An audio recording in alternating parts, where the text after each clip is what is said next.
move to the Hood of Illusions, wait in the fountain area, stay with the group, and do not wander off to spoil the surprise for other guests who have never been on the tour. We will give you further instructions once we go there.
Is that everybody?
All right, Larry, if you will instruct the rules.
And then the other rule for me is keep all questions relevant to the age, just in case we have a future tour. You know this is the final one um, for other things, because sometimes questions can go overboard and sometimes they're related to another age more so. Another thing, if you have technical questions, please PM to Stone. And if you have historian questions, depending on whether they can get to them or not, PM Larry or Arte what those questions are, or as they say, write them down. And when the occasion occurs, then ask your question, because it might be answered during one of their scripts as well.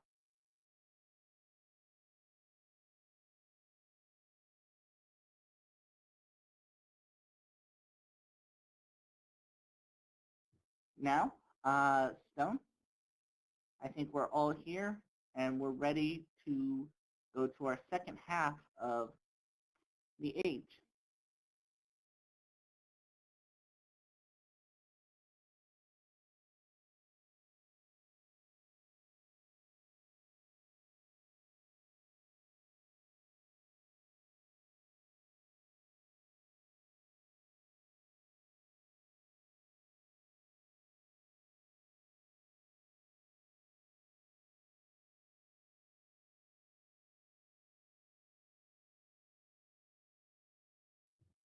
Also, one important rule when we go to this age.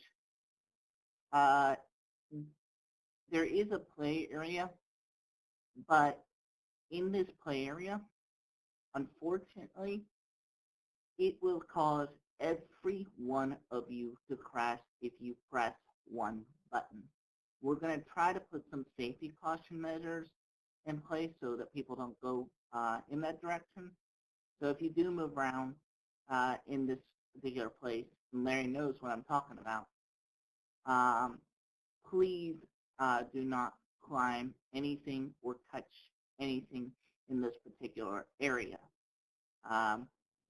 Over the past few times, we've actually had people touch it no matter how many warnings we've given, and we've all crashed.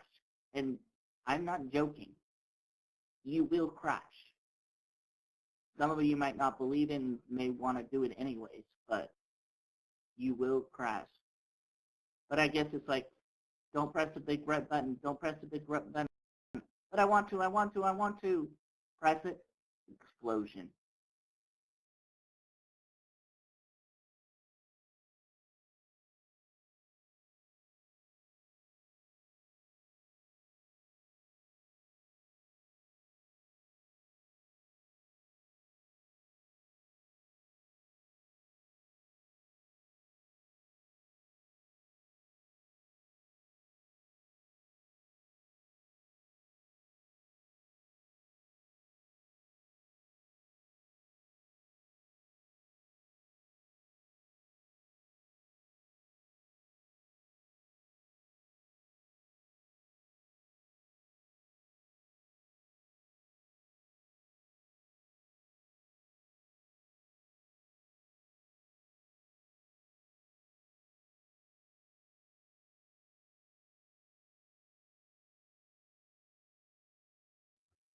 We got something a little different planned, Paige.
Hi, welcome to the Age of Gahreesen, Part 2.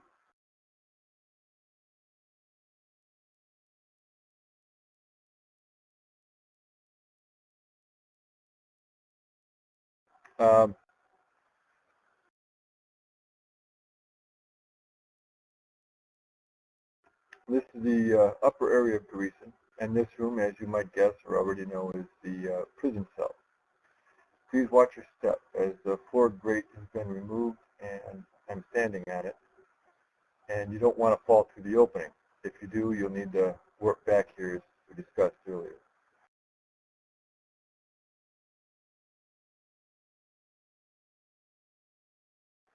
As we progress tonight, please do not run ahead of Larry and me. We do not always walk the same path to the ages, and if you do, it will slow the tour down and reduce the amount of playtime available when the tour is over. Having said that, as we discussed last time, the word Gahreesen is a slamming together of three Dini words. Garo, which means great or mighty, Aria, which means to protect, and Sinaran, which means building or structure. Thus, the name is roughly translated as fortress. We are in a room that is near the top of the building. Across from me are two narrow vertical windows, which are the only source of light to this room.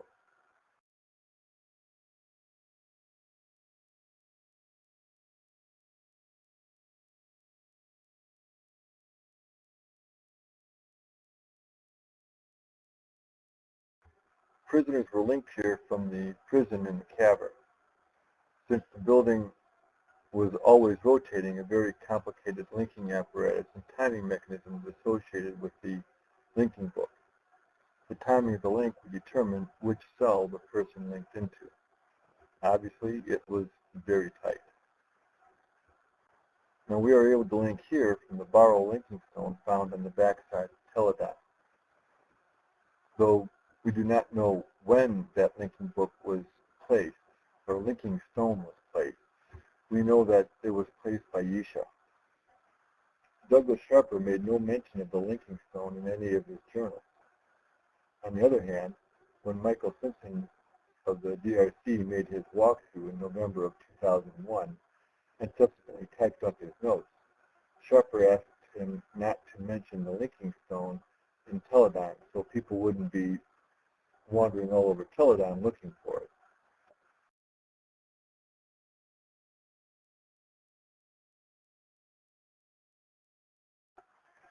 The reason Yisha placed the linking stone in the first place was to make sure this room was part of her journey for the call.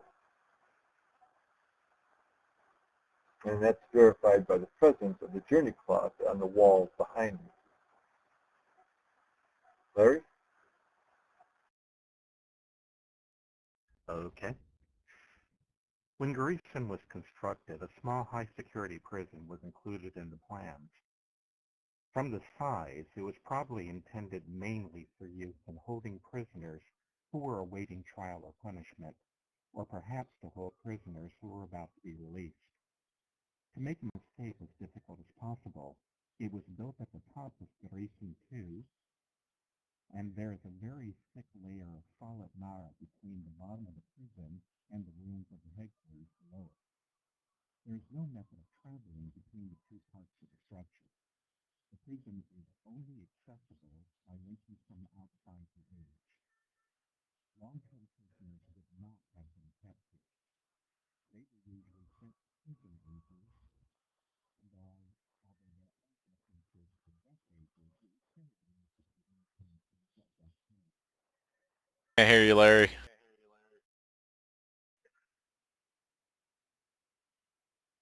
Okay, can you hear me now? Testing, 1, 2, 3.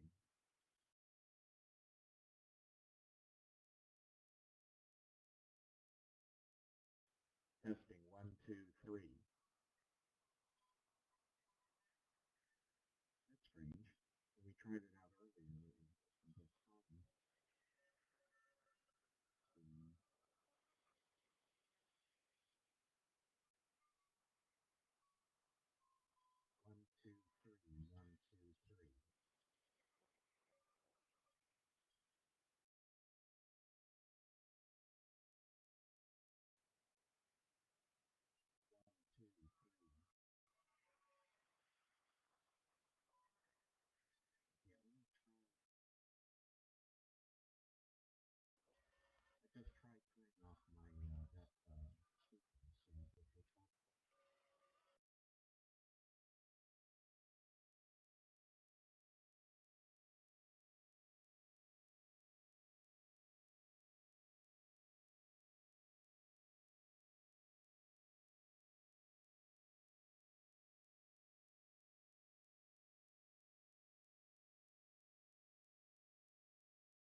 All right, everybody, I'm going to ask you all to turn off your key lights because the presence of the key lights can add lag to the game.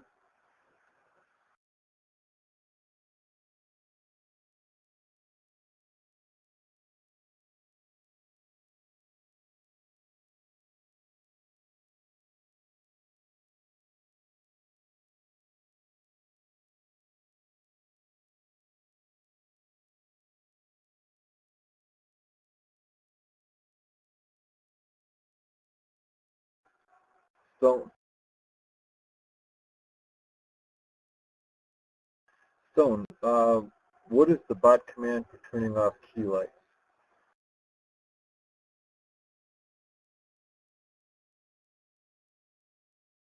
Ah, okay.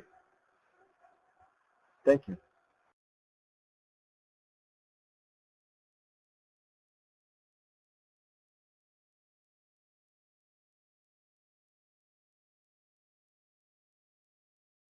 There's a couple things here in this cell that while we're waiting for Larry to come back. You'll notice, like I said, the two narrow windows, which was the only light into this room. And through those windows, you can see the outside of the age as the building slowly rotates. It was probably designed as a form of psychological, or designed for the psychological effect on the prisoner to let the prisoner know that there was no escape from this prison. You'll also see hanging down from the ceiling two sets of shackles for the prisoners, and along the side walls you'll see pallets for the prisoners to sleep on. Okay, can you hear me now? Loud and clear, Larry. That was bizarre because that microphone was working just fine before the tour started.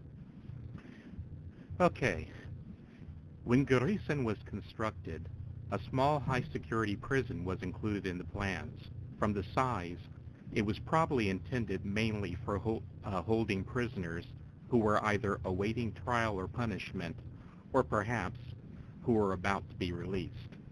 To make escape as difficult as possible, it was built at the top of Gahreesen 2, and there is a very thick layer of solid nara between the bottom of the prison and the rooms of the headquarters below it. There is no method for traveling between the two parts of the structure. The prison is only accessible by linking from outside the age. Long-term prisoners would not have been kept here. They were usually sent to prison ages, and while there are references to death ages, it was very rare for the need to impose the death penalty. The facility had 3 layers. The top layer is open to the air and would have been used by guards watching the main access corridor in the outside environment, since the native animals seem to have been regarded as a major hazard. This area seems to be heavily seated with what I surmise to be motion sensors. Okay, by the way, you will see bones in here which are non-human. Speaking out of character for a moment, I had a chance to talk with Rawa about this age because he was one of the people who was involved in designing with it. And he told me that the non-human bones that we find here are not significant. As a matter of fact, he was unaware that they had been placed here. The general consensus seems to be that those, the artists who were involved in building the age just looked all over the rest of the game for whatever bones they could get their hands on, and when they found them, they tossed them in without regard as to whether or not they were appropriate. Now, one of the reasons why I had left, wanted people to be able to see to the end of the room is because you will notice several things over there. First off, just above the hatch that goes down, you will see that there's a pair of manacles on a chain. We're not entirely sure what those were used for because, of course, the prisoners were actually linked directly into this room. However, it is possible that they were used purely for dropping prisoners down to the bottom corridor. The other thing that you'll want to notice at that end of the room is that there is a slot down there which apparently was used for sliding food trays into the various prison cells. And we'll be revisiting that idea a little later.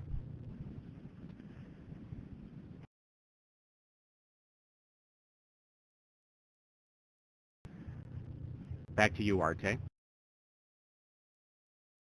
All right. And now we're going to descend into the tunnel. Just drop through the hole in the floor and do not wander off. Stay right near where we drop into the hole.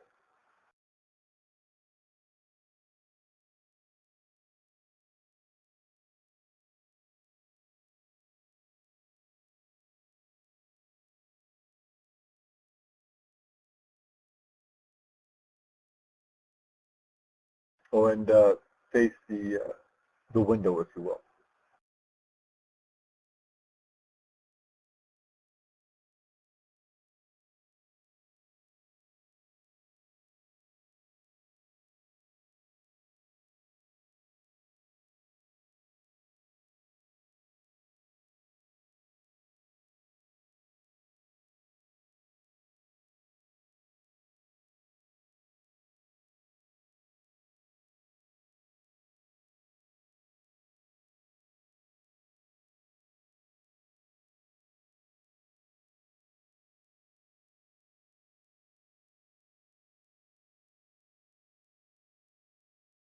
I guess we're all down here now.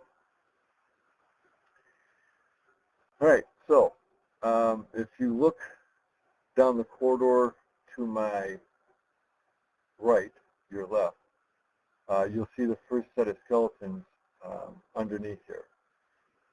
In addition to the skeletons we saw up in the prison cell.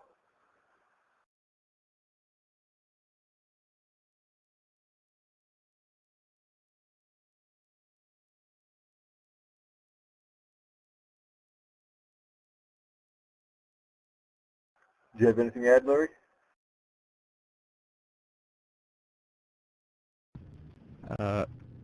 Are you sure that this is? I thought that skeleton was one corridor over. It is. It's one corridor over. My bad. I should have bothered to look first before we leave. Okay. The two places that we're going are both one corridor over in either direction. So which one did you want to go to first? Well, we do not want to climb the ladder, correct? That's correct. We want to see both sets of bones first. Do you have a preference as to which one we start with? Personally, no, I do not. Okay. Then follow me, people, and we'll go to the first set.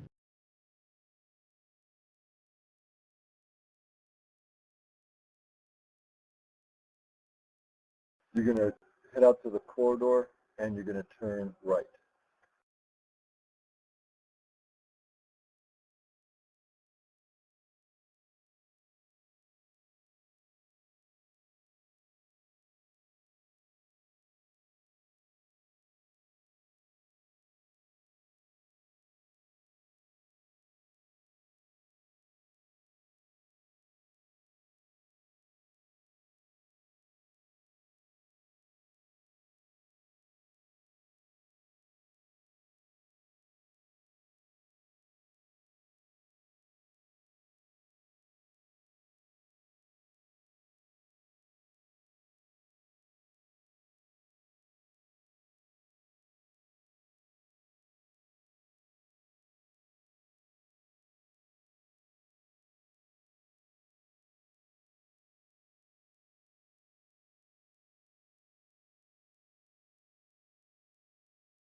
Did you have anything to say here, RJ? Outside of there's skeletons here. No. Okay. The deal, first off, this goes back to the fall of Denis. At the time of the fall, basically the entire Denis Empire was thrown into panic because Voovis and Gahreesen were throwing infected bodies through all of the linking books that they possibly could while wearing environmental suits to protect themselves. That meant that the infection that they were spreading was going throughout the entire empire in a very short time. And it was extremely virulent. It was coupled with poison gas, and people were basically dying when, practically at the moment they were touched by it. Here in Gahreesen,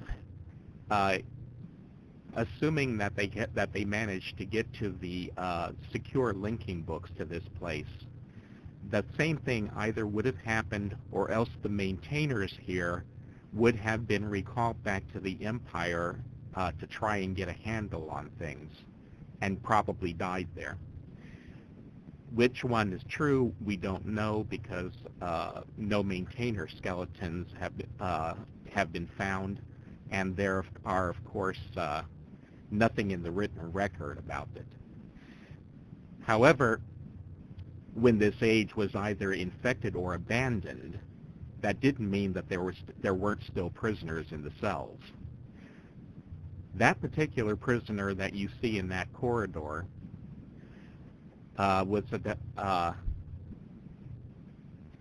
would have been in one of the center cells out of the 18 that there are set around the prison.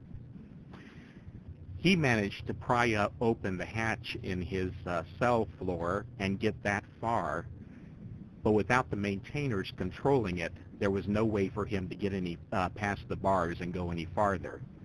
And so he either would have died there either by starvation or else lack of water, or perhaps being infected. That's another thing we don't know. Speaking out of character, though, I mentioned earlier that it's likely that the game artists were just grabbing bones from whenever they are. So that's actually the skeleton of Kadish, which was lifted out of Kadish Tolesa, which basically, I guess you can say that even in death, Kadish really got around.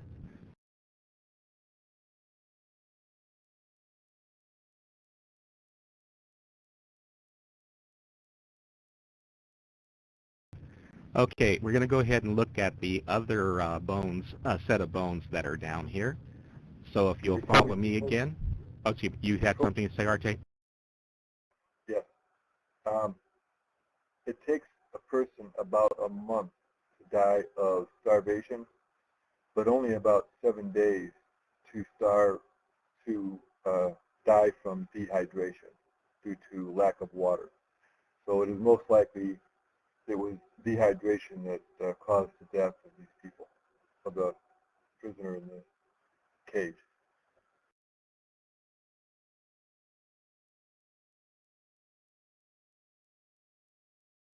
Okay, that's it.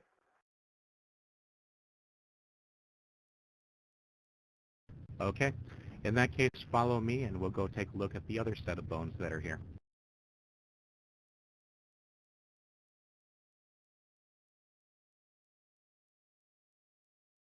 And now we're going to turn left down the hallway.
Again, going with the notes that I was able to get from Rawa, I think we can assume that those were actually meant to represent human remains, even though they obviously are not. The game designers, like I said, were just grabbing whatever bones they could find elsewhere already made in the game instead of making their own.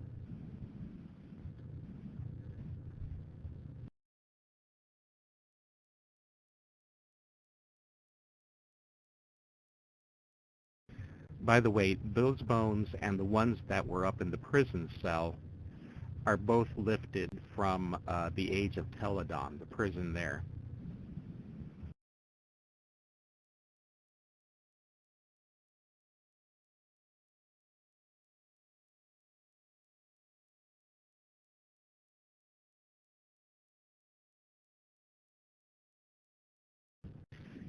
Actually, there is. However, that's outside the scope of the tour. We don't give away anything about the game quests if we can help it.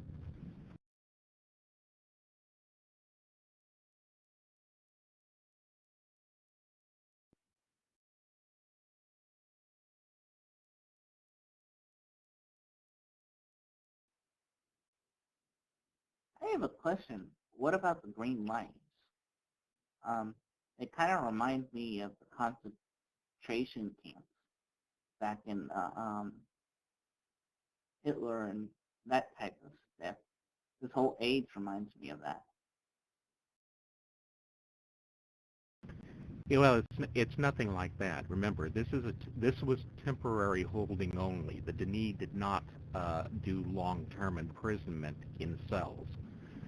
If you were guilty of something that they wanted to get rid of you for, then they sent you to a prison age where you were stuck, but allowed to wander around freely within that age.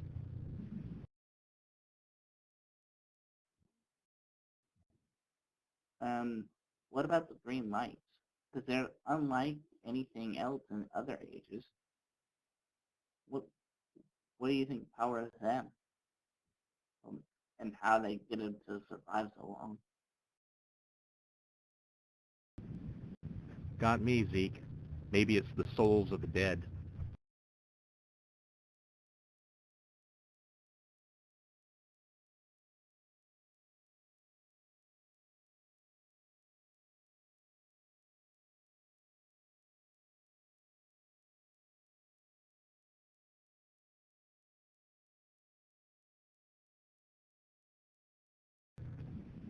Book, the reason why you had the corridors down here was not to get them into the cells, but to get them out.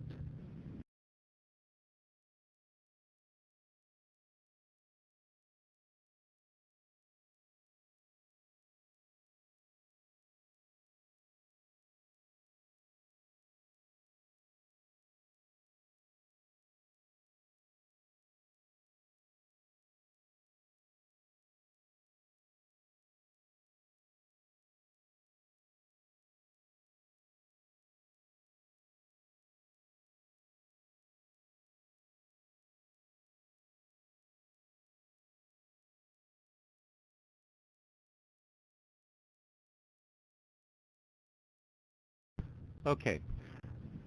If you'll look over here towards the outside wall, I had mentioned that I was going to something about talking about the food slots that you find, the food slot you find inside the cell.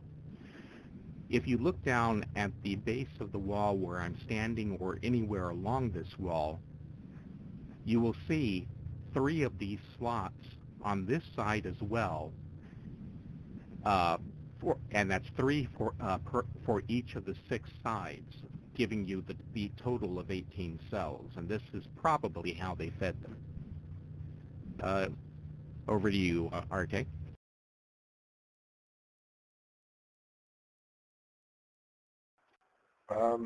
Actually, that's all I have for the corridor.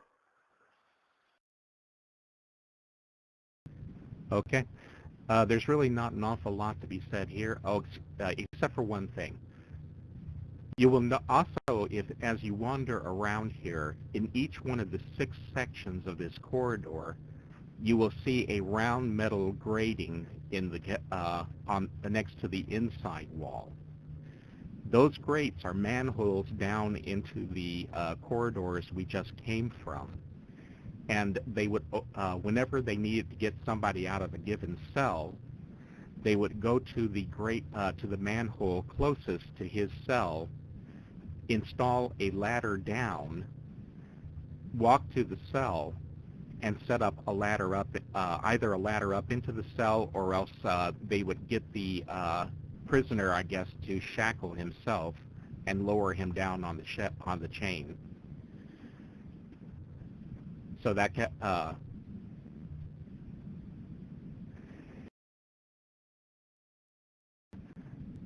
that's why you will see those manholes in each one of these sections. It's just to cut down the amount of walking they did.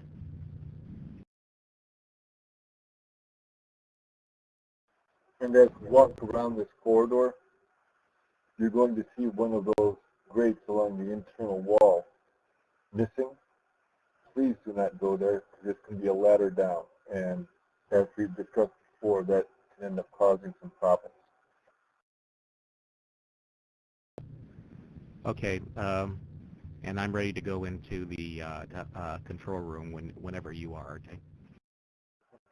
Does anybody have any questions before we continue?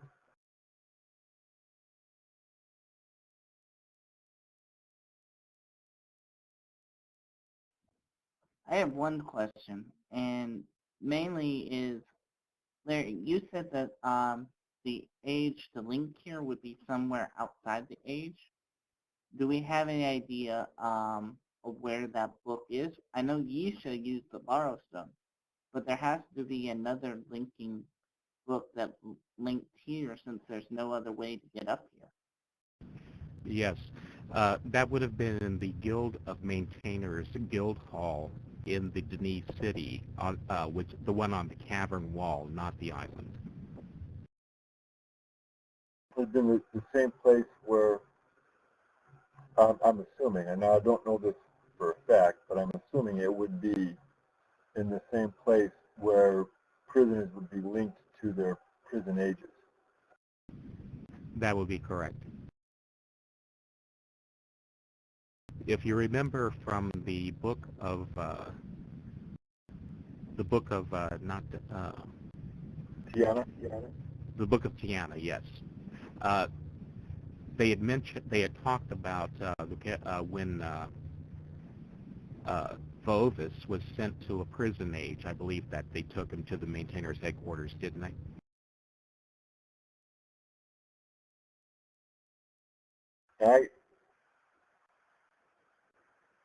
The way things are described in that book, a lot of the descriptions are kind of ambiguous. I always got the impression from reading it that it was in the bowels of the guild hall on the island. And that's where the temporary prison was.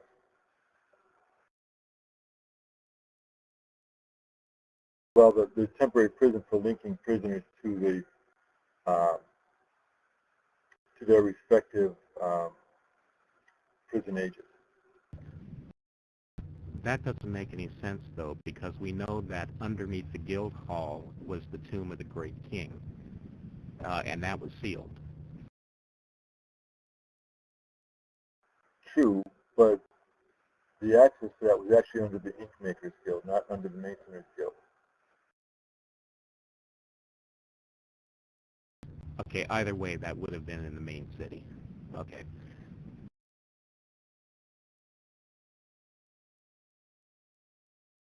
On the other hand, there was also a temporary prison in the cavern of Iraq, where Tiana was originally kept before being taken to the island to be presented before the Lord for her trial.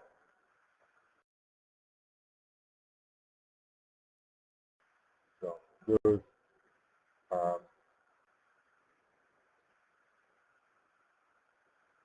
a bunch of different places the prisoners could have been kept.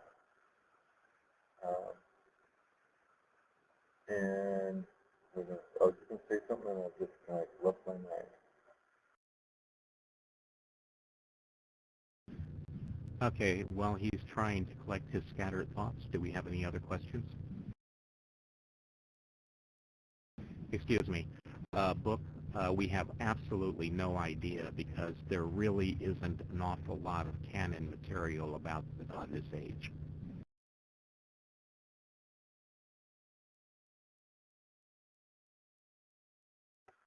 That's correct, Chris Walker. It's while she was intern in the cavern of Birat that she learned Dini. The member of the Guild of Linguists that was supposed to learn English from her, ended up teaching her Dini, so she was able to actually speak for herself before the five lords.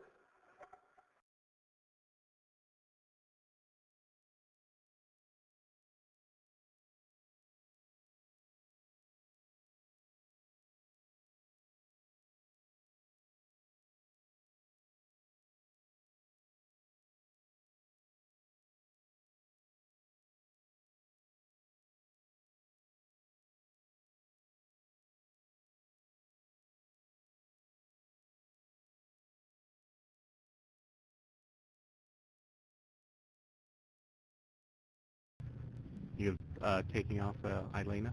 Good night, then. Good night, Ileana. Sleep well and have a blessed night. French Rock Avatori.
Okay.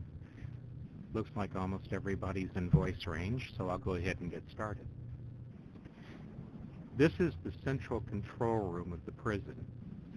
This is the room where the maintainers would have kept track of the prisoners who were here and also did the prisoner processing. I'm standing next to a suit of maintainer heavy environmental armor. This is the same type of suit which would have been used when the maintainers were visiting a new age. However, we'll be going into that in more detail later. These ones are, there are two of these in here, and these are peculiar in that they are set up on gimbals. If you look up at the heads, they're mounted so that they can be swung out and rotated. We don't know why specifically they had them here, but there is a possibility that they were part of the security arrangements. Presumably, when they brought a prisoner into here, they could put a couple of guards into these armored suits, and those guards perhaps would release some sort of anesthetic gas in case the prisoner got unruly.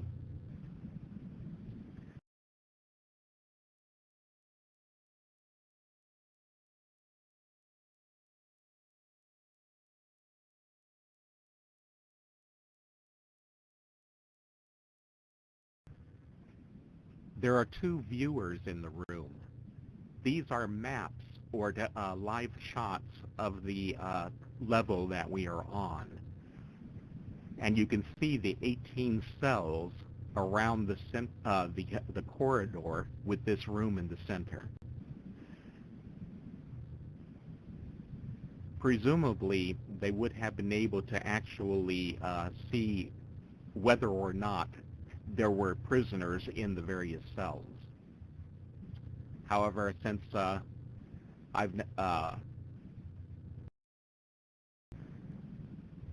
can't confirm that for certain, that's just a guess.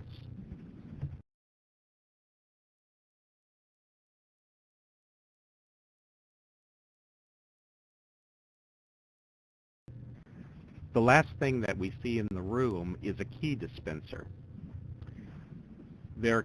Why they had one here is a bit of a mystery, and even Richard Watson was not able to tell me an exact reason. Some of the guesses include issuing a key device to a prisoner who is being released, assuming that one was. Another possibility is that it might have been used to upgrade the keys of new guards to get to the access levels they may have needed here. And then Richard also mentioned something that I had never considered because it's never been brought up before. Apparently, if you take a key device off and put it into one of these machines, you can destroy the key device. So this machine may have also been used to eliminate key devices that were confiscated from prisoners.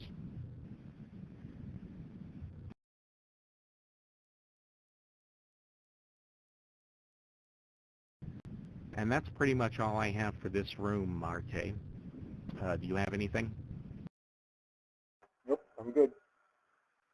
You ready for the roof?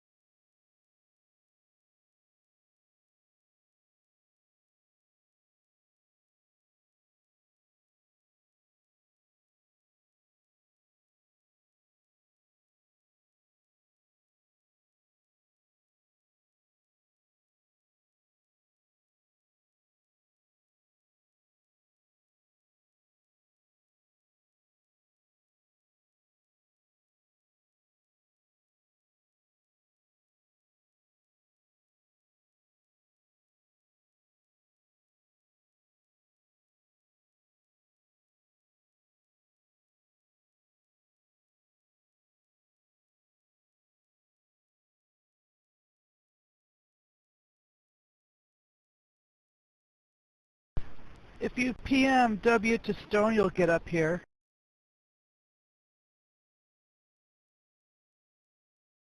Okay, good to know.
Okay, it looks like everyone's in voice range now. This is the third and final level of access for the prison itself. Only guards would have been up here where they could watch down through the center opening and keep an eye on people in the corridor below, as well as having a view outward to guard against presumably the animals that are native to this age.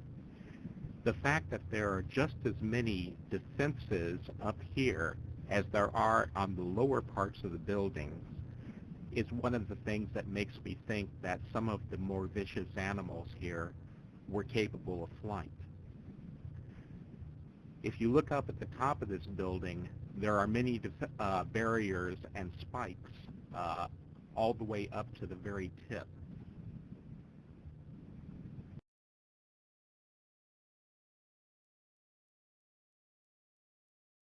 And that's pretty much it for the prison. Does anyone have any questions before we move on to our next location?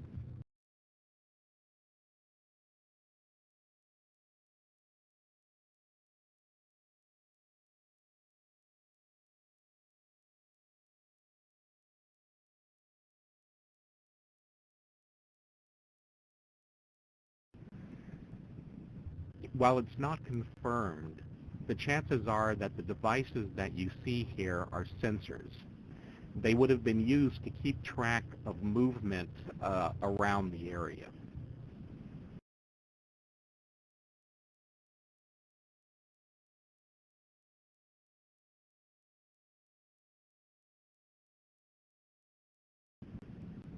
Inside of, you didn't see these very much inside of Gahreesen 1, but here in Gahreesen 2, you'll see sensor units scattered all over the place.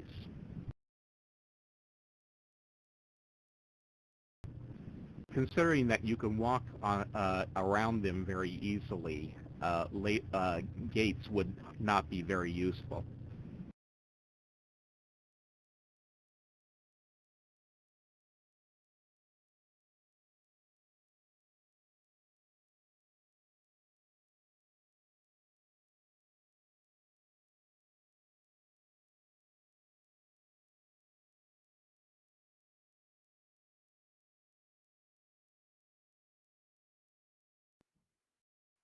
Did they have a watchtower here to spy on other predators or from the creatures of this age to protect, or was it built so that they already to keep them out?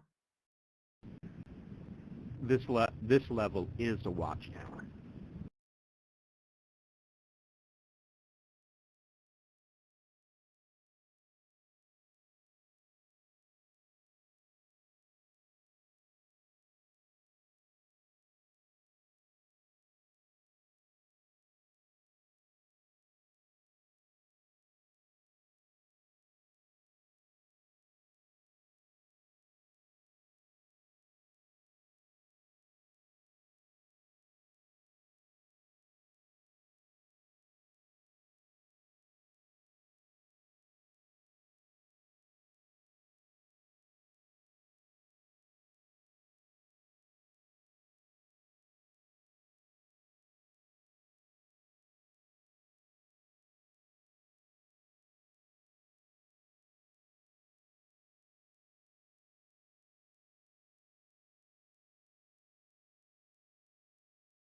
Don't go AFK, Susan. You got to be standing up so you get warp with us.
And I think Stone just crashed.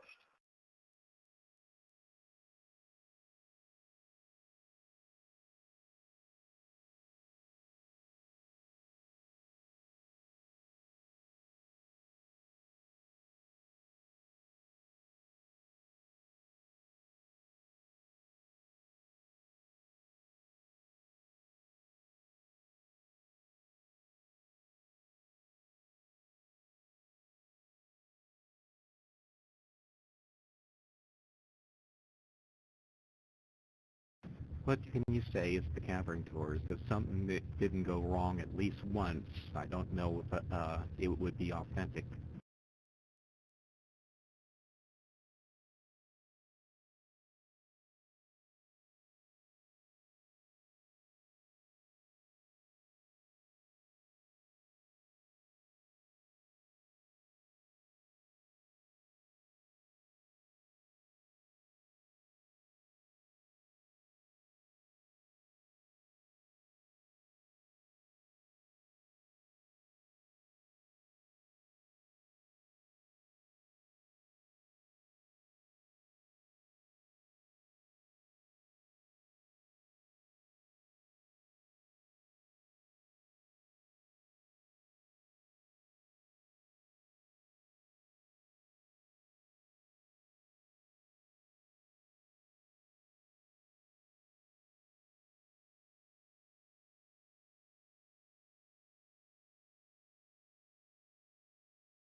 Zeke, Stone is trying to get it set up to go to the first stop. This is not the first stop of the tour down here.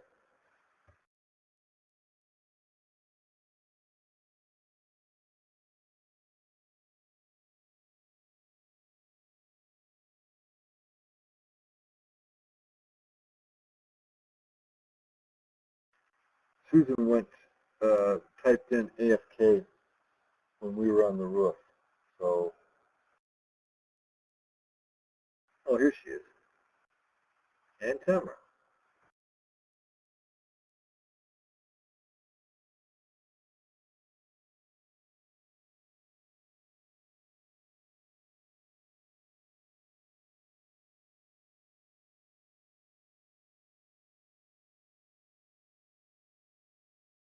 We're embedded in the robot.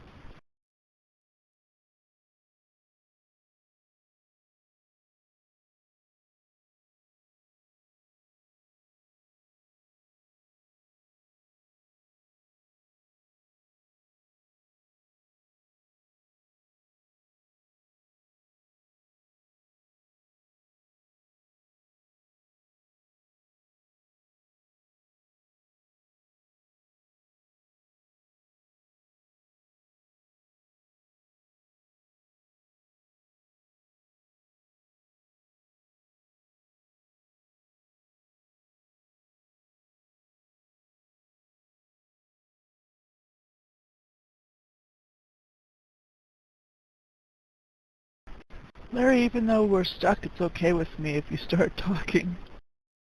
We're actually waiting for Stone to get set up and warp us to the start location. Now would be a good time to ask questions while we're waiting.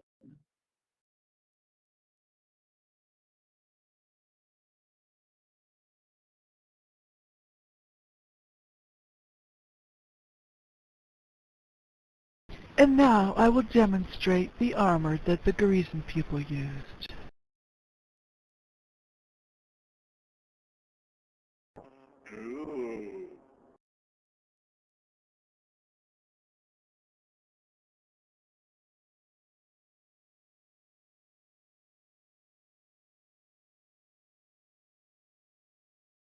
on the runway.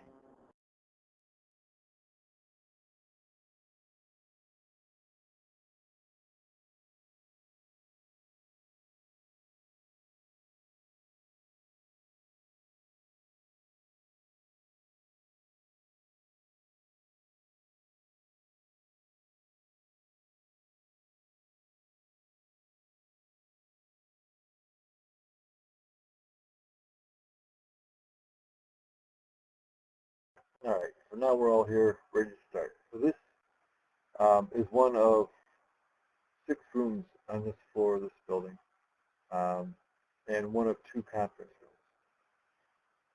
rooms. This is the level 1 gets to from the external bridges when crossing from the first building across the common pillar. We'll get to more of the bridges in a little bit. Through the windows behind me, you can see the training wall. The people in this room could watch the progress of the yellow team as they climbed the wall and navigated its obstacles. This level is also another step in Yisha's journey, as evidenced by the journey cloth to my left. At the end of the conference table, opposite to me, is the notebook containing Simpson's write-up of this age.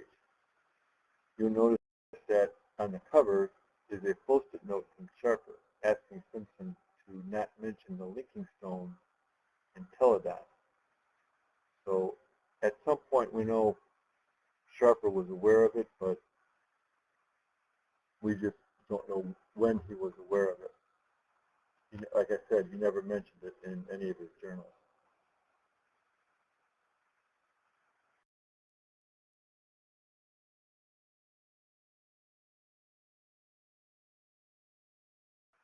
It's probable that these rooms were where the guild leadership sat down and talked about their maintenance. Obviously, they're set up to watch the wall, and there are displays around this room that would show the patterns being built and placed on the wall. Before we head out to the hallway, do you have anything to add, Larry? Okay, yeah, let's see. Let me take a look at my notes here.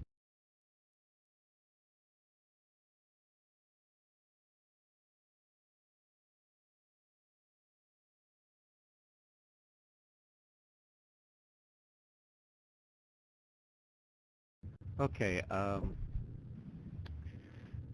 Michael Simpson, the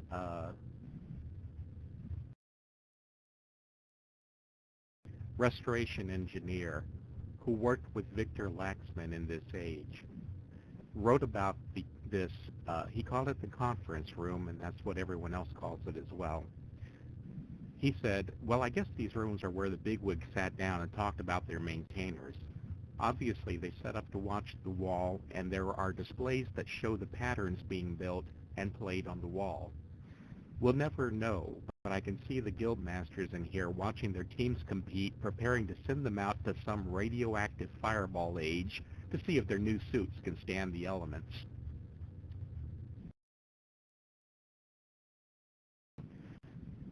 Something that you'll notice about this room is that while the center lamp above the table has the Guild of Maintainers symbol, if you look around the walls of the room, you will see the symbol of the Guild of Writers.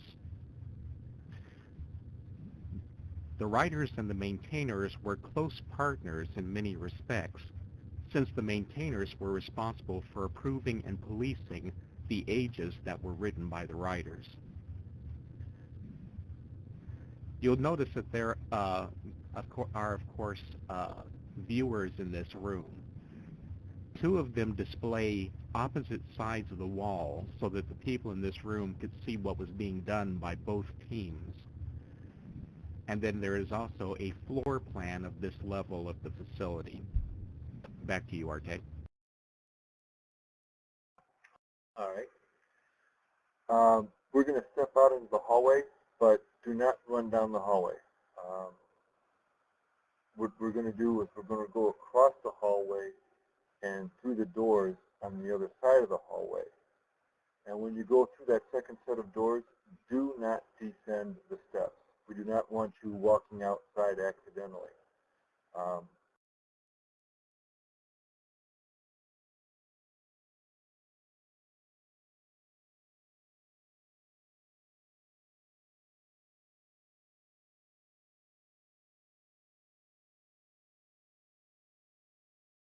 Take care, Paige. Sleep well and have a blessed night, my friend. Shrag Abatoti.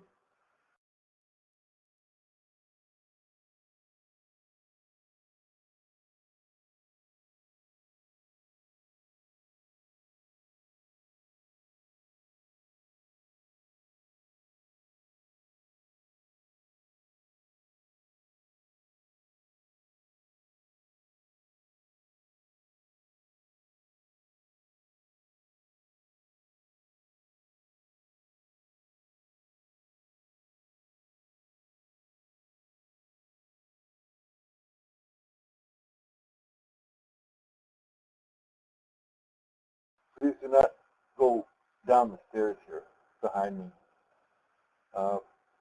Safest place to be is standing in front of Larry and me.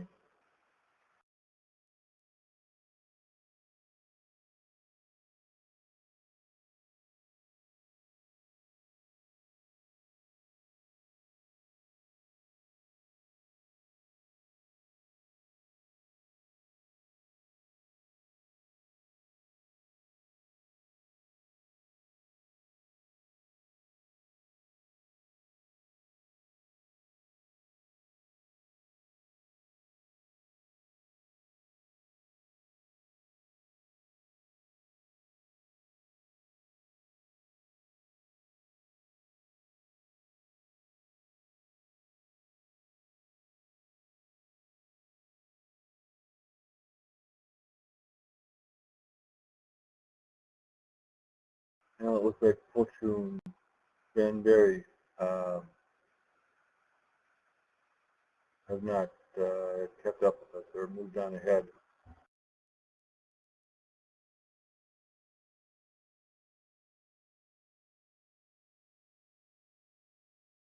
All right. I guess I'm just going to start. All right, so when Michael Simpson did his walkthrough, he referred to this room as a mud room. He wasn't sure to call it, but they reminded him of mudrooms that used to be attached to the back of people's homes. There's not much to these rooms.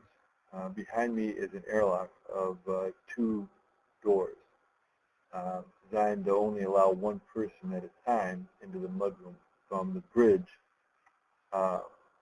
that people would have. There's a bridge outside this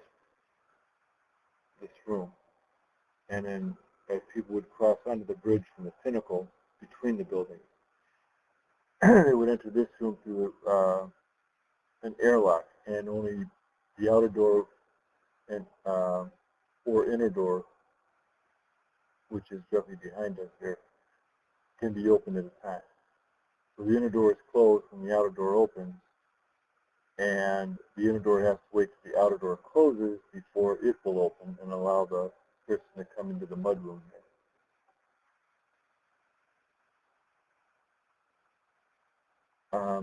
Each of the 6 bridges outside have these mudrooms attached to them, with a room on the internal portion of the building across the hall from the mudroom. There doesn't seem to be any kind of decompression or decontamination that went on in here. They seem to be nothing more than another spot for another set of doors, another secure location, and another checkpoint to thwart an invading army. Do you have anything to add, Larry? In the mud rooms, you come across one peculiarity which is common to the corridors here in Gahreesen 2. If you look at the side walls on either side of us, you will notice that there are what look like bulges or some sort of containers set up against the wall. On them, there are lights, and near the bottom is a slot. We have no idea what the real purpose of those bulges are, but they're so prevalent in the corridors that they must have a purpose.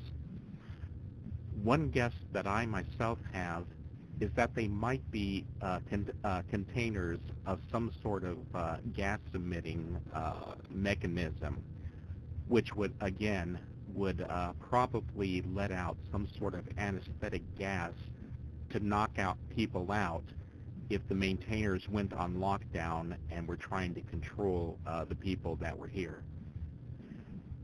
However, since generally speaking, only high-ranking maintainers or the actual crew here were allowed into the building, and also high-ranking members of the Guild of Riders, that's still purely a guess, and there's no information about it. However, given how fanatical they were about security in this building, because it was a facility for researching high-tech devices, that's as good a guess as any, I would think. Back to you, Arte. All right. Now, please follow us back into the hallway, and when we enter the hallway, we're going to turn left in the hall.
Stone, can you warp Ben Berry here?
And he's in voice range of me, but Ben Berry is still out of range.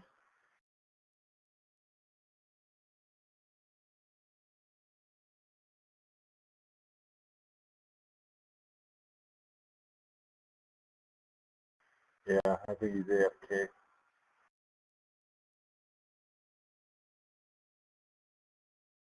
All right, so the panel here to my right obviously controls the wall. The wall was used for training as well as testing various suits for the maintainers. The central room can get pretty hot, cold, smoky, or anything else we can imagine, and do it pretty quickly. And it was a competition. The idea was simple. Each team created a maze. The first team or person to reach the top of the maze won the competition or training or whatever they called it. It was originally used by maintainers to improve their physical and mental conditioning. While climbing the structure was the main task, it was made much more difficult by adding fog, rain, noxious fumes, fire, extreme heat, extreme cold, and I suppose whatever else they could throw in there. And it was played by two different sides. There was a yellow side and a purple side. And right now we are standing in the control room for the yellow side. It's not clear how many were on each side, on each team, but it doesn't seem to matter. Each team created a maze for the opposite team in each control room.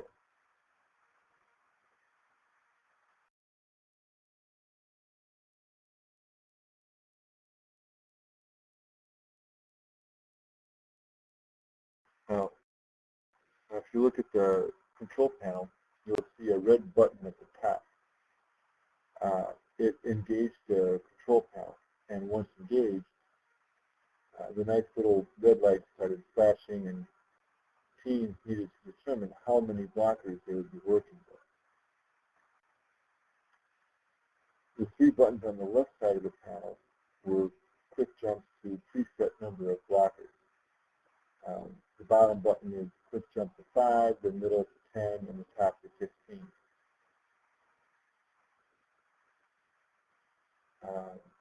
Purple or pink lights up at the top represent how many blockers have been selected for the purple team and yellow lights for the yellow team. And blockers can be raised or lowered by ones with the buttons on the right side. If a team wanted 17 blockers, they would press the top left button once and the top right button twice. So, regardless, once either side pressed the middle button on the right side, the number was locked on both machines, and there was no turning back, at least in regards to how many blockers they're going to be used for the game. The little lights stop flashing and the purple or yellow lights go blank. Setting up the blockers is fairly easy. Pressing a section of the grid where a blocker should appear, and it appears like magic. A light at the top also appears for each blocker. Once the maze has been set, the red button is pressed, and the maze is locked in and transferred to the wall. After both sides have set up their mazes, they would begin. As the maintainers would start to climb the wall for each team, the blockers would appear to be flush with the wall until the maintainer climbing the wall got close, and then they would pop out in an attempt to knock the maintainer off the wall. Fortunately, they had durable suits, so and hopefully it had enough padding for them if they hit the floor. And that's all I have for the panel on this one. You have something to add, Larry? Yep. Okay, first off, Michael Simpson called this the control room. And of course, there are two of each type of room on either side of the building. Something that you may have noticed in this room and wondered about are the spheres that are out in the main section of the room. There's nothing concrete written about those. However, my conjecture about them, which was not argued with by Richard when I spoke about them with him, is that those are probably a kind of virtual reality training device. The spheres, of course, are movable and are set on arms that can lift them up and move them about to give a sensation of motion. So I strongly suspect that they were used as training devices for the maintainer heavy armor that was used when going to a new age, which we'll be showing you, I believe, in the next room. So we'll be talking more about that in a moment. But yes, more or less they're flight simulators, in a manner of speaking. Okay, back to you, RJ. All right, there is a side tunnel that provides access to the display locker rooms from the control panel, so if you'll please follow me to the yellow locker room.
Ooh, we got some lights.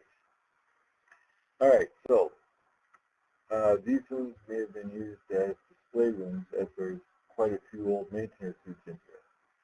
There's also the latest maintainer suit or skin here. And I guess I should say the machine to put on the latest maintainer suit is here, and that is standing between Larry and me. The suit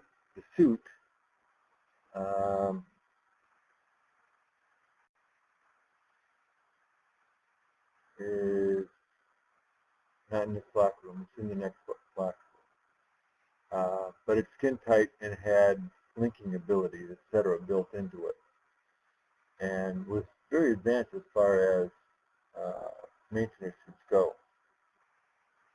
The maintainer would enter the device between Larry and myself, and they would be sent down a tunnel, and the device would put the maintenance suit on them by the time they got to the bottom of the tunnel, and it would dump them out at the base of the wall on their team's side. And that's all I have for this one. Do you have anything to add, Larry? Oh, you bet. Okay. First off, something that he mentioned that was of note because it's actually a bit of a misconception.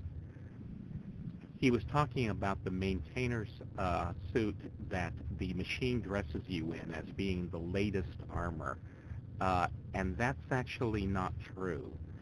That suit was, first off, a kind of high technology which was kept under very strict control. As he noted, you were put into it by this machine when you entered the wall chamber, but it was also removed from you when you left that wall, and so it never actually left the machinery.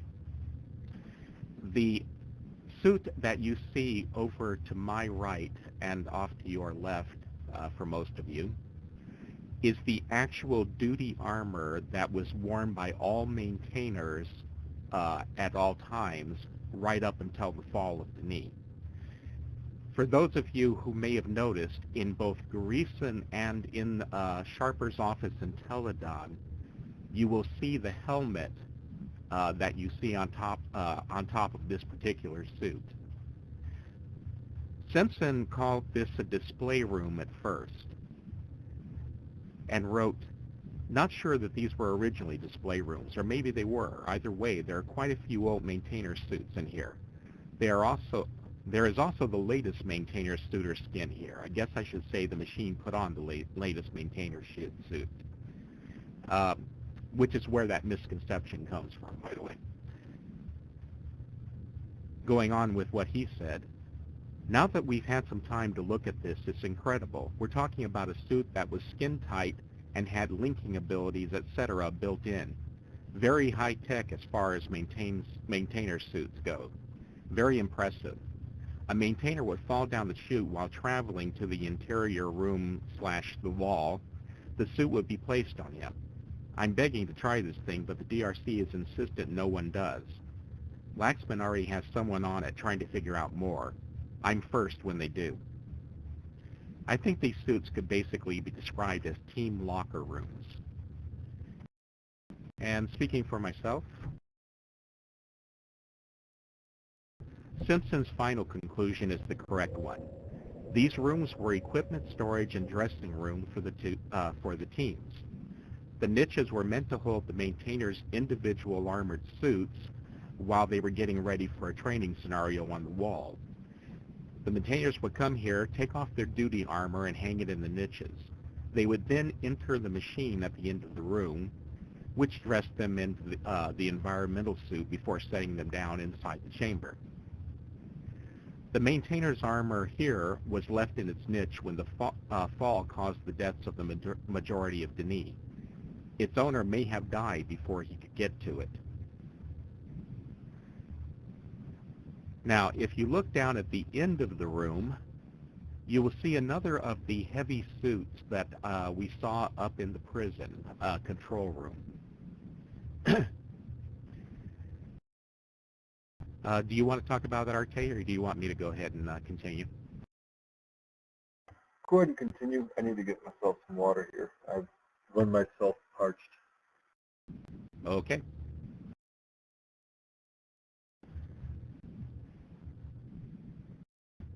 You'll notice that on that suit, the leg section is immobile, which is why it had to be set on a gimbal up in the prison.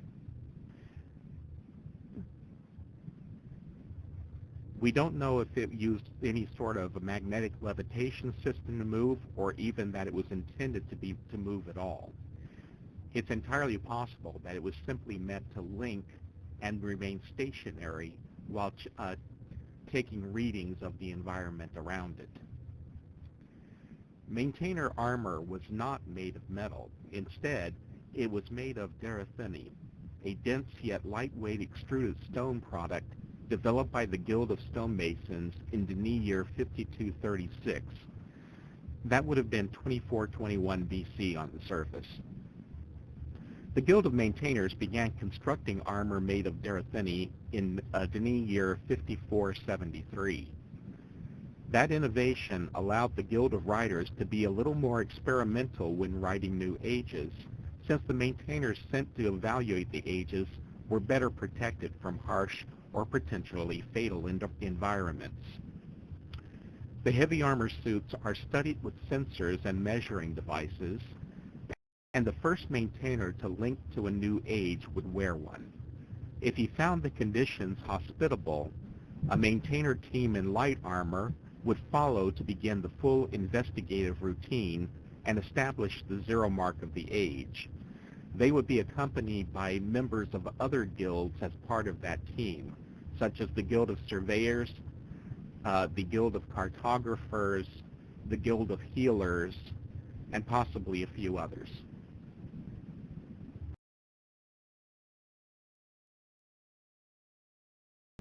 According to the Book of Denis, which was an account of Atra's search for Denis survivors, there was an emergency linking system if the age proved to be especially dangerous. By the description of that account, the suit had two emergency linking books that rested below the hands of the maintainer inside. The first book would link the maintainer back to headquarters, and a contact device on the second book would link the suit itself back after a short delay. Supposedly, this allowed the maintainers to salvage the suit and the first linking book. The second book would remain behind since the Denis linking book cannot link itself. There is a problem with that account, though. Rawa stated that linking books require contact with living tissue to activate, so if the maintainer is gone, they could not have, nothing else could have linked the suit afterward.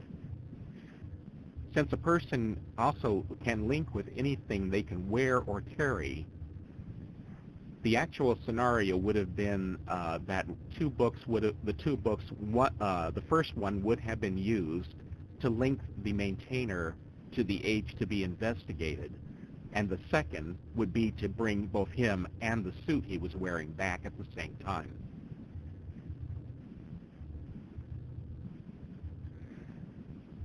That meant that the book that he was using to return would be left behind, of course.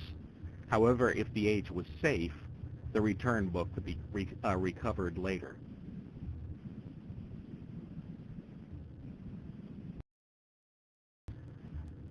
Okay, and that's it for here, Arte.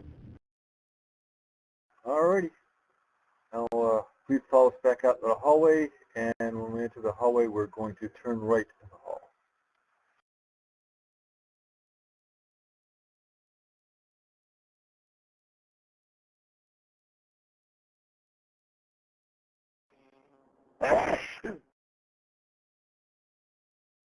Bless you. Gracious.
All right.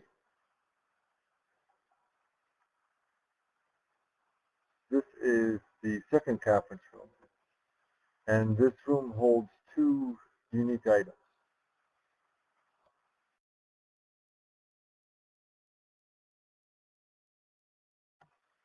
First, it has a notebook on the table, again written by Simpson, explaining the workings of the key. And the second item of interest is another borrowed linking stone on a chair to my left towards the back.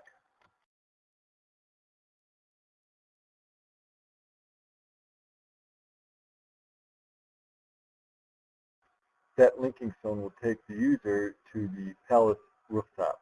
Please don't click on it now.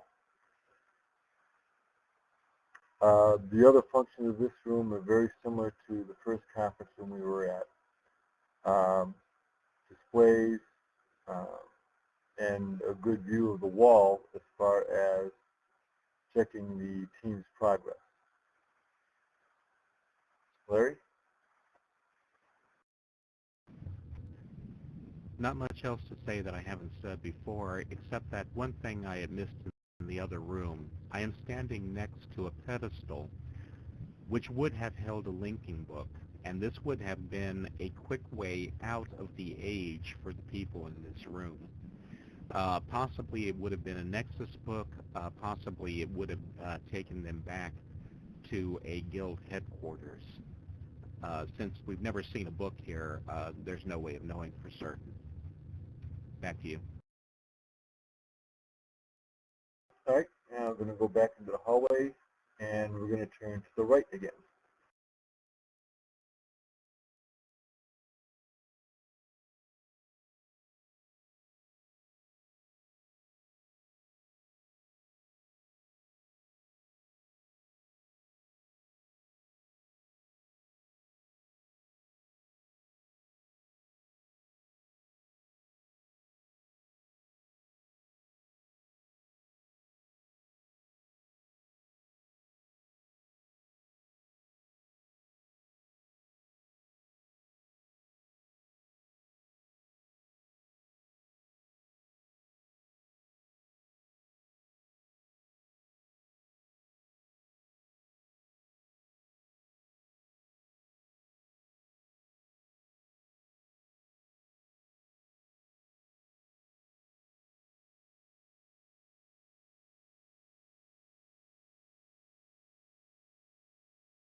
All right, this is the second control room for the, and it's used for the purple team. And it's laid out just like the yellow control room. You'll see that it's got a control panel for creating the maze for the opposing team, and the same spheres along the walls. Do you have anything to add, Larry? No, there's really nothing much much difference between the rooms at this point. So we've already covered everything significant. All right, then we'll head to the purple locker room down the adjoining corridor, and for the last part.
All right, so this is the purple locker room, and it's laid out similarly to the yellow locker room and functions exactly the same way.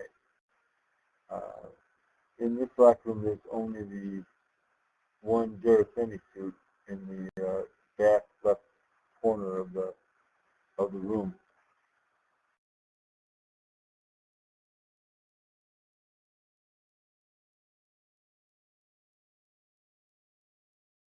Again, we've got the same suit dispenser and exit from the room standing to my right, and the other lockers around the periphery of the room. Larry? The only thing I was going to say is that I was seeing what looks like storage for 6 maintainer suits in here, which probably gives you the size of the teams on the wall.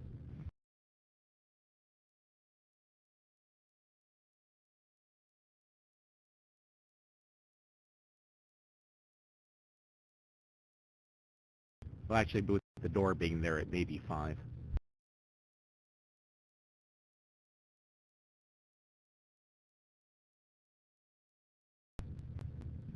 Ben, the reason why they disabled that is because the wall turned out to be extremely buggy and never worked right. They tried having it running at one point, but it just didn't work out.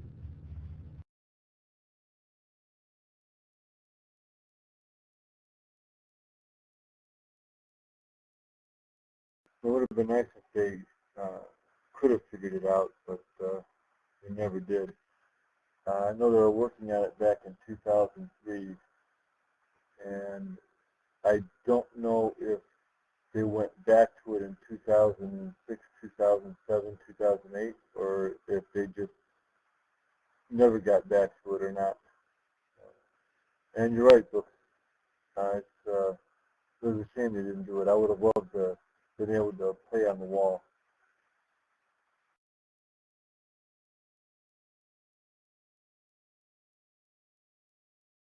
Oh, it looks like Stone is wearing one of the environment suits for the wall.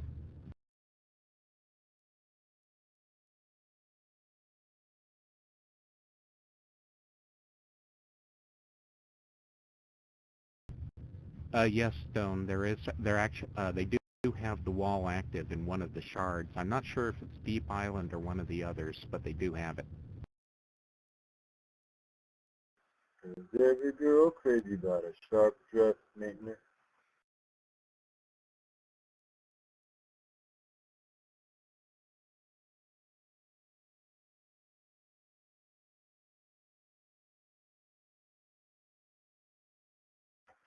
Are there any questions?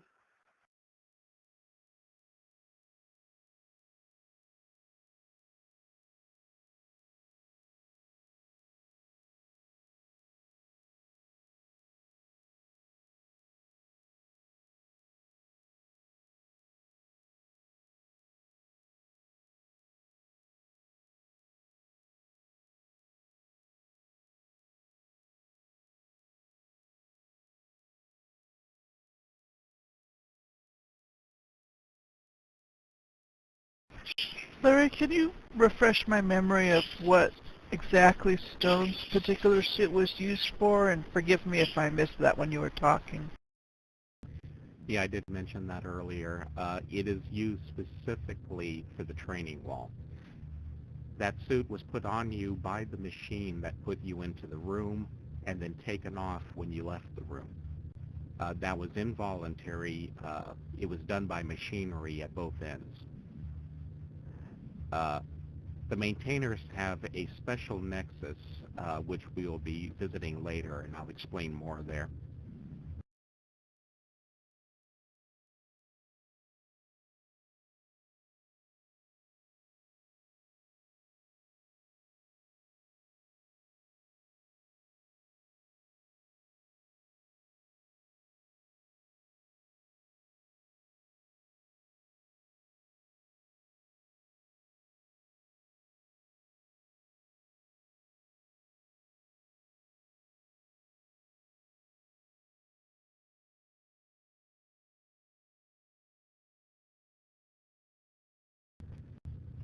Okay, that looks like that's it, Arte.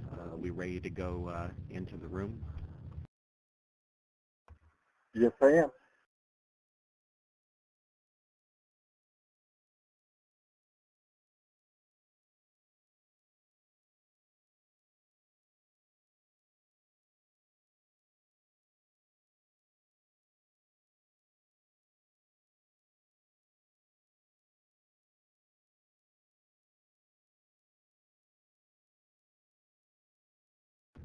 Now,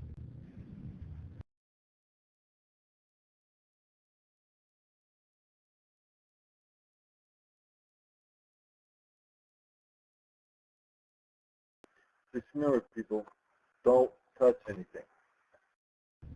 specifically, do not climb the ladder to the wall and do not touch the glowing button that you will see in there. Both of those things will crash everybody. We're not joking. We're not joking at that point. We've had it happen several times. Stone, if you could actually set up a barrier where people can't walk up there, that would be good.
Again, and we can't emphasize this too much, stay away from the ladder and don't touch the glowing button.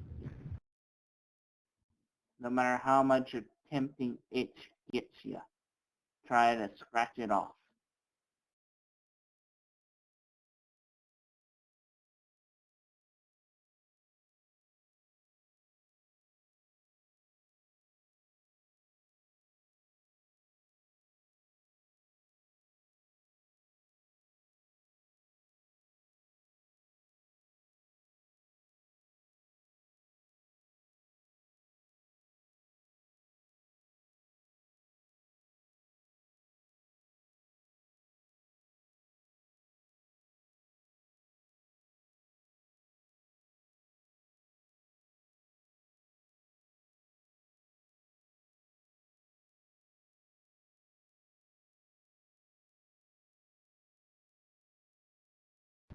Okay, Arte had already explained how the game works.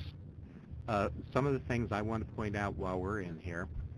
Above me is the tube that the machine that dressed you in the maintainer's suit lowered you out of. So when you, this is where you wound up when you first entered the wall chamber. As you look around the room, you will notice that there are a lot of stains and scorch marks everywhere. That was because, as he mentioned earlier, they used this for training in very harsh environments. Flames, spraying you with acid, heavy rain, hurricane winds, whatever they could think of, that you might run into while you were on a new age. They would try to duplicate in this room. Not only, of course, was it for training, but I imagine that watching people dealing with that was probably very entertaining for the people in the conference rooms as well. As we walk over towards the center of the room,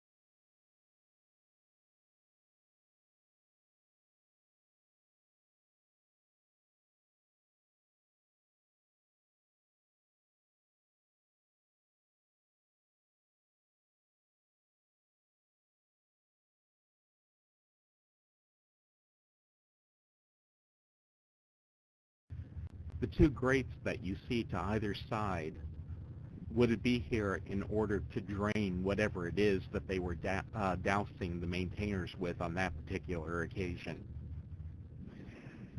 Say, and if one of them melted, I suppose they'd be flushing him down those drains as well.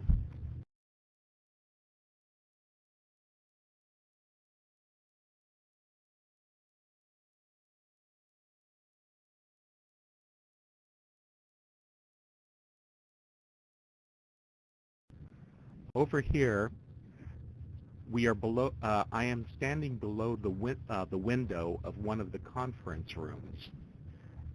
If you look up and over to my left and your right, you should see the window for the control room where the opposing team had set up the obstacles on this side of the wall.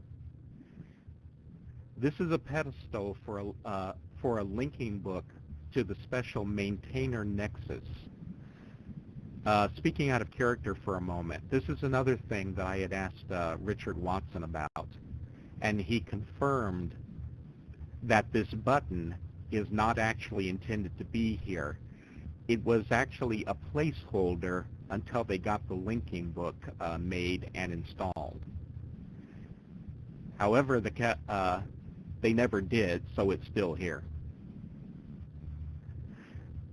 It was also mentioned that when you got to the top of the wall, your suit, which had some sort of a linking book woven into it, would be activated, and you would wind up going to the maintainer's nexus that way. There's nothing at the top of the wall, really, except a bare edge. It was the physical act of reaching there and getting a hand up there that linked you out. Okay, you got anything you want to say, Arte?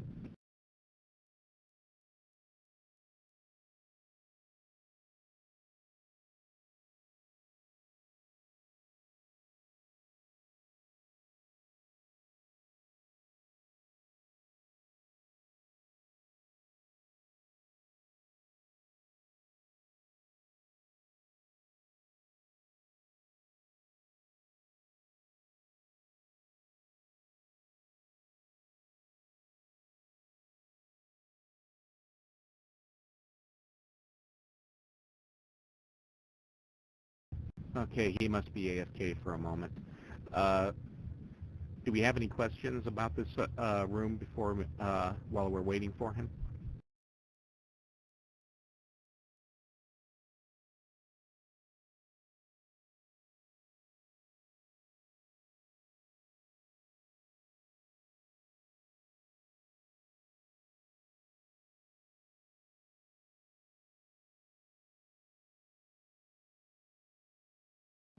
We don't know very much about the game except the physical instructions on how to play it. Whether or not there were any points involved is a matter of guessing. But what I would assume that there would be points, if there were any, would be assigned for which team got to the top of the wall first, and which team got the most people up to the top of the wall. Might be the two ways of scoring.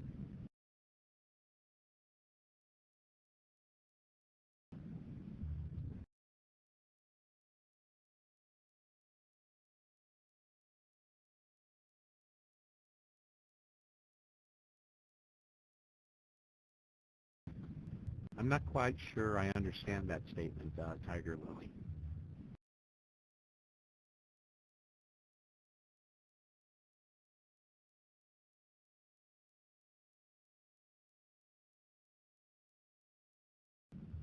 Ben, no, they wouldn't have, for the very simple reason that a suit that basically just stands there is not going to do very good in competition.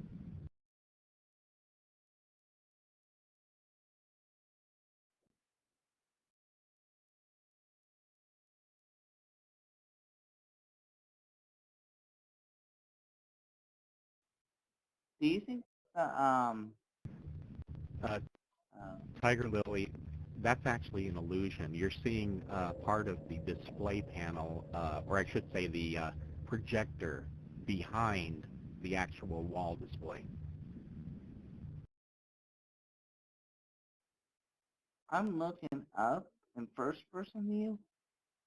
What are the things are sticking out from I don't know what you call them, with the three big lights above? They're connected to the wall and they move up and down. Was that where the poison and stuff that they sent into the wall?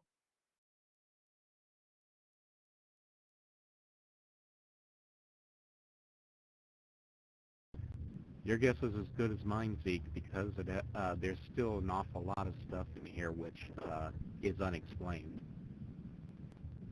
Because from my perspective, it looks like it might have been used to move up and down against the wall somehow.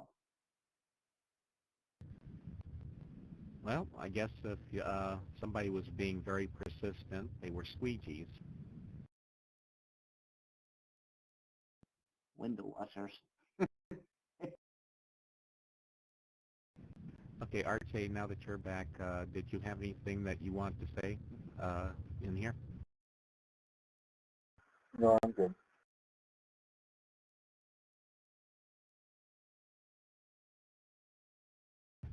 Okay, if you want to wander around and take some key pictures while we're here, this is the time.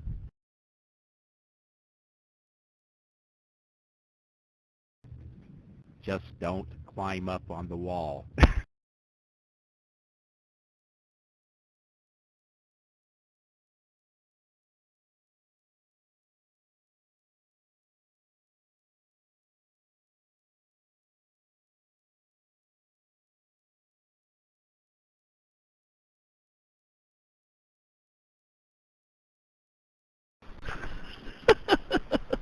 Zeke, you're so funny. If we seem like we're being overly insistent about that one, that's because prior experience has been that almost inevitably somebody did climb up on the bloody wall.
I think Zeke's going to have to stay on as host since he's so good at giving admonitions.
Riftwalker is sitting on top of the button.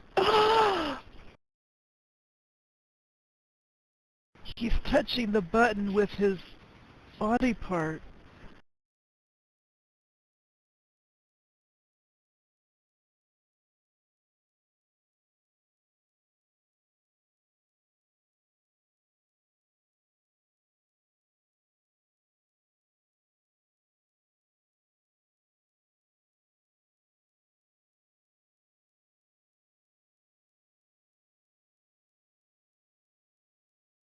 There's always one rebel in every group. It's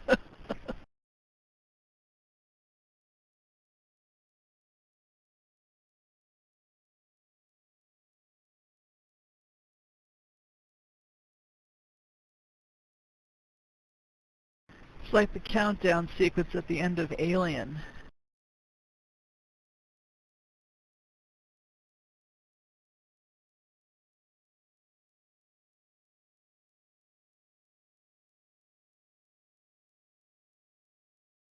Oh, he lit up the pattern. Oh, how cool.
You're not the only one. The cat book say that we're also.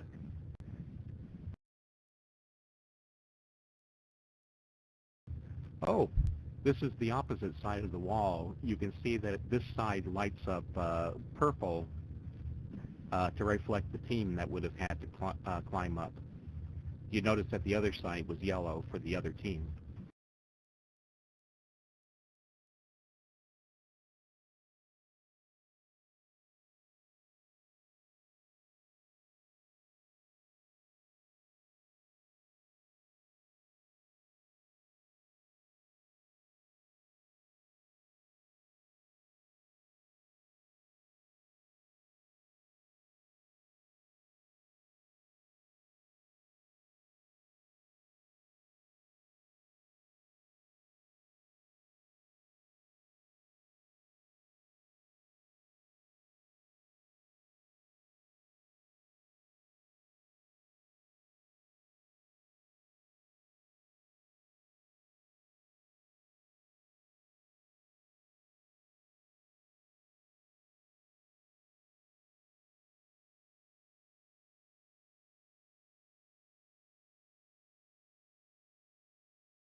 this kind of makes me wonder why you would have prisoners above and yet have this maintainer game down below for the maintainers. Maybe it was just for their own enjoyment. Go ahead, RJ. Okay, it wasn't for their own enjoyment. It was a means of training and testing their mental toughness as well as their physical toughness.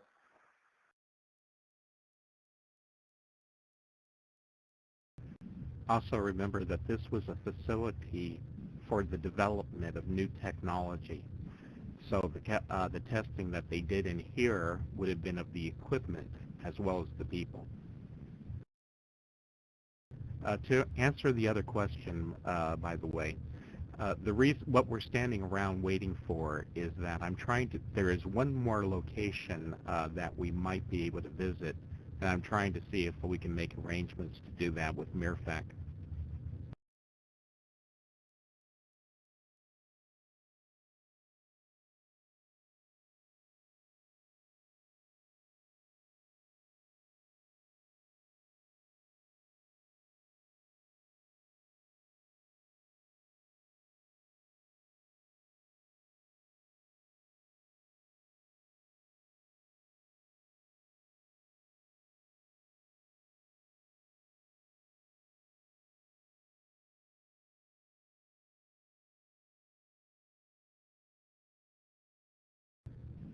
As long as we're standing around doing nothing, I guess I'll go ahead and tell you a little bit about it anyway.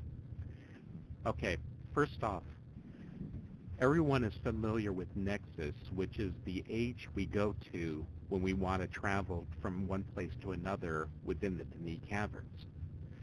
That's because of a limitation in Denis linking technology, which states that you cannot link directly from one place to another within the same age. So the way they get around that was by creating a completely separate age whose only purpose was to hold a machine with multiple linking books in it that could take you to various places. They did the same thing here. There is a maintainer's nexus which is tied to this room, or I should say to this building. When you either press the link on the linking book on the pedestal or you reach the top of the wall, you would... I can hear him fine. Okay, and that, from it there you had, I was worried.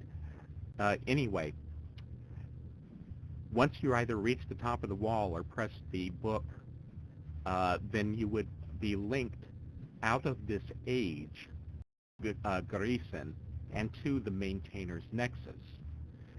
And in that room, there were two timed linking books. One would take you back to the control room for the yellow team, and the other would take you back to the control room for the purple team.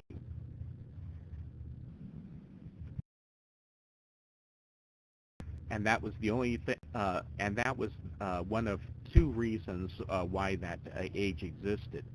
The other was that when you linked there, you would wind up in a shaft with standing on an elevator.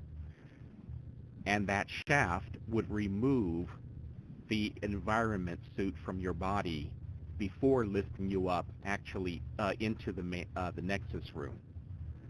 Inside of the Nexus room, there were two wall displays which showed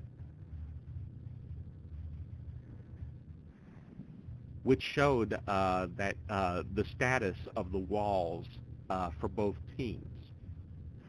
So the maintainers who linked there could then stand on the stand by and watch the progress of the game, or they could link directly back to the control room and walk from there over to the locker room.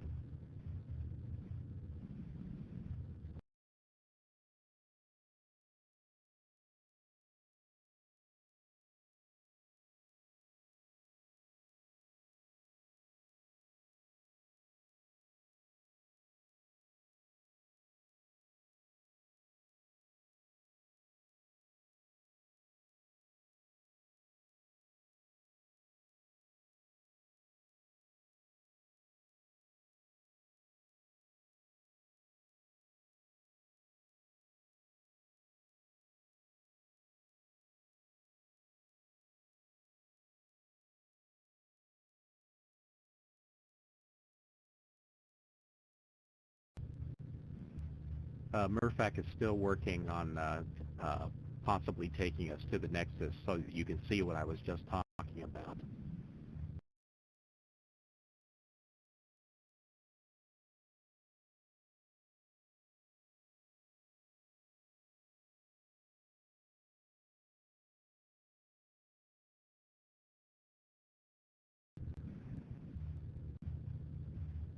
The entry tube was specifically designed to dress you in the maintainer's suit. I don't believe it, for whatever reason, it doesn't have the capability of removing the suit afterward. So they had a different machine for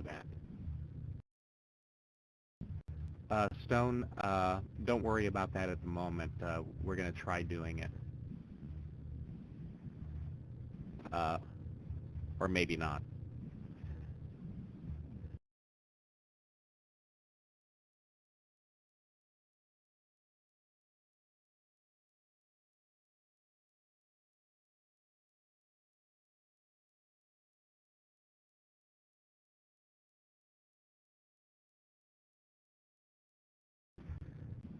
There are some bugs in the Nexus.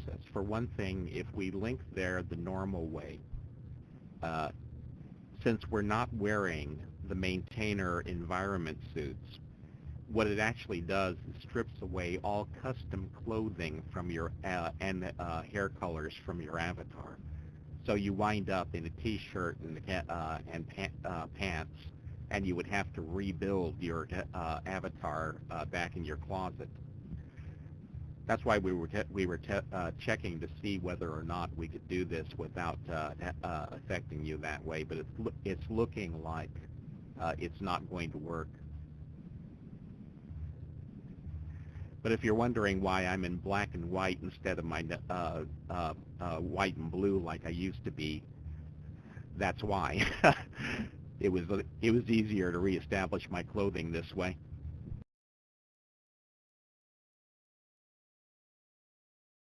Always seems like we only get to go to one place in Nexus, either Maintainer's Nexus or the Wall somehow.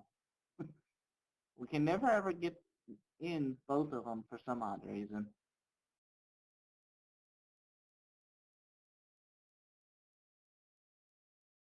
Okay, I will tell you this, if you ever want to investigate that room on your own, if you link or if you have Mirabot on your buddy list, you can give him the command to GNexus.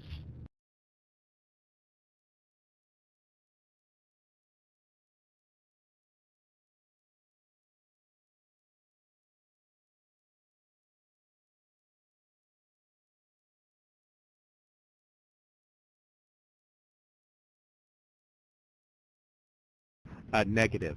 This is something that you want to do on your own time. That's not something we're doing tonight.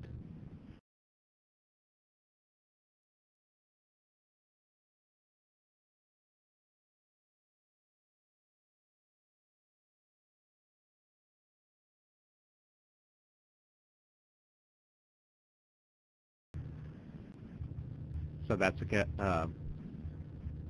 so yes, that's something that that is yes. But like I said, don't do that now.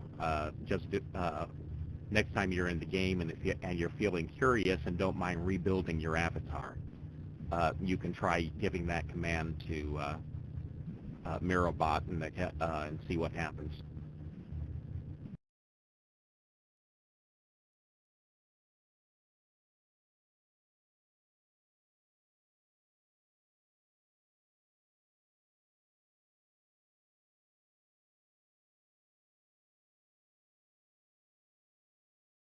Anyway, since we're not going to be able to go there tonight, that's it for the tour. I'll turn it over to Zeke to close us out. All right. I want to thank you all for coming on the tour. Thank Arte and Larry for being our historians, Stone for being our tech, and me for being the host for tonight.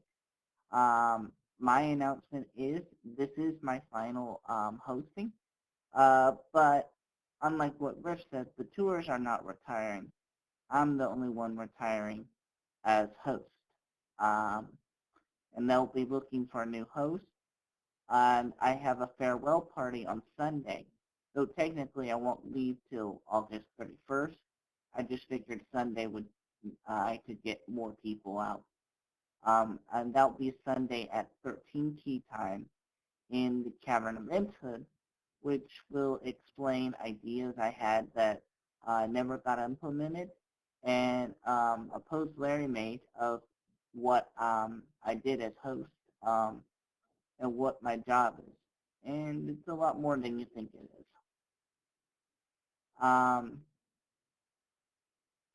And then I believe Larry and Arte have their announcements. Yeah, I've got my I host story night in San Jose on Saturday nights. We meet at the fountain starting about 2300 key time, and I start the story around 2330 key time. And right now we're doing the Book of Denis, and I'll be wrapping that up. I believe this week will be the last story from the Book of Denis. And next week we'll start the story from the Game of Exile. Basically what I do is I tell the history of Denis in a series of short stories from all the sources, the Book of Kings, in the Palace, the 3 novels that were written, and all of the games.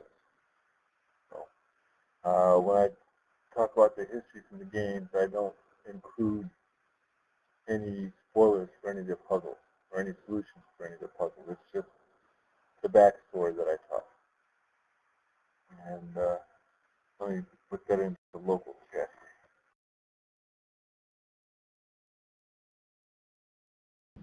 For me, the only thing that I have to announce is to remember that there is a repeat of this tour tomorrow at 1300 key time with Murphak as the technician along with Mirobot as our means of transportation.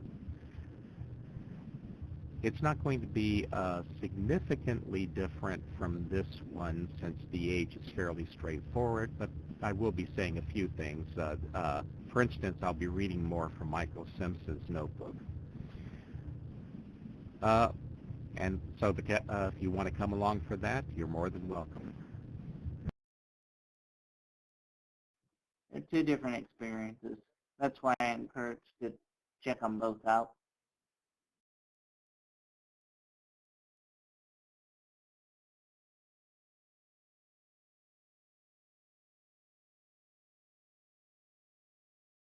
And with that, I need to leave you good people. I'm starting to fade really fast here. So thank you guys for coming, and look for the announcements in the coming weeks for the next season of cabin tours, and hope to see you tomorrow night in San Jose.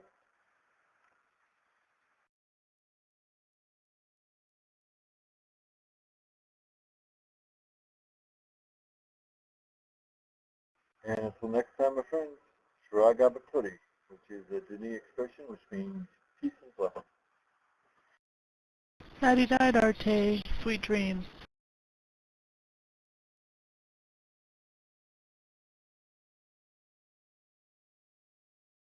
Thanks, Susan. You too. Oh, by the way, one thing about the end of the tour season. As Zeke mentioned, this is not the end of the tours, it's simply the end of the season, and we're going to be taking a couple months off. We'll be announcing when the tour picks up again for the next season later. We have yet to, because we all have to basically get together and arrange a time for it. But at the moment, I presume that it'll probably be in sometime in December. We'll see what we can all agree on later. And one of the reasons I never had it in summer was because I figured everyone was on vacation and tried to avoid that. That was one of the reasons there. That's why we always